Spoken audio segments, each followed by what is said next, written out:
அதிமுக ஆட்சி காலத்தினுடைய முடிவில் 2020-21 நீங்க முடிச்சிட்டு போனீங்க பாத்தீங்களா ஆட்சிய, அப்ப நீங்க வச்சுட்டு போன கடனுக்கு இந்த 1.4 lakh crores, இந்த crores இவ்வளவு ரூபாய் வட்டி மட்டும் கட்டி கொண்டிருக்கக்கூடிய ஆட்சி இந்த ஆட்சி.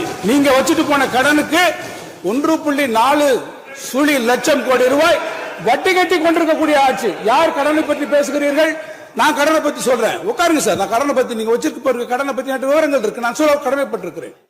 பல முறை நான் அதைத்தான் சொல்றேன் சார். அப்சல்யூட் நம்பர்ல பேசணும், நான் அப்சல்யூட் நம்பர்ல பேச தயாரா இருக்கேன். நீங்க எவ்வளவு வச்சுட்டு போயிருக்கீங்க நான் திருப்பி சொல்றேன். என்ன அளவுல விகிதாச்சாரம் உங்க ஆட்சியில் எப்படி வச்சிருந்தீங்க சொல்றேன், நான் கேட்டுக்கோங்க.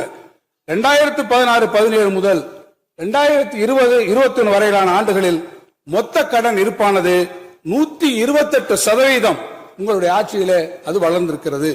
2011-12 முதல் 2015-16 வரை ஆட்சி காலத்தினுடைய தொடக்கத்தில் 1,01,349 கோடி.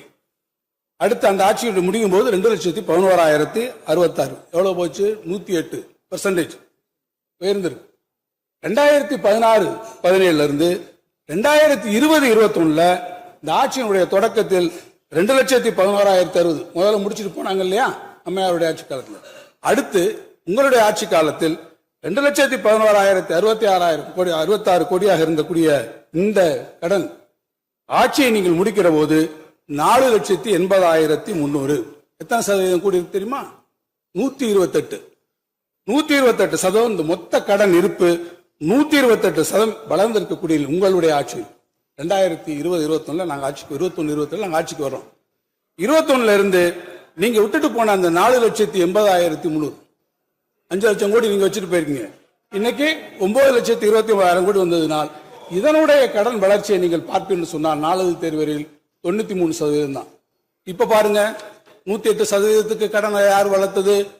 128% யார் கடன் உடைய ஒட்டுமொத்தத்தை கூட்டி போனது? 128 அதிகமா 93 அதிகமா?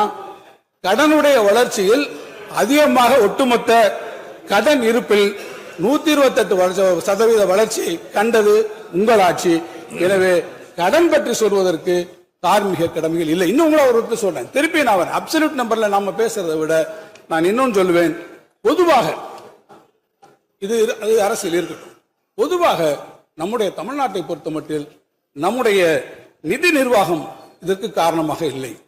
தொடர்ச்சியாக காரணம் உங்களுக்கு. இப்ப நீங்க போய் சேர்ந்திருக்கீங்க பாருங்க, சேராத இடந்தனிலே சேர வேண்டாம் என்று சொன்னார்கள்.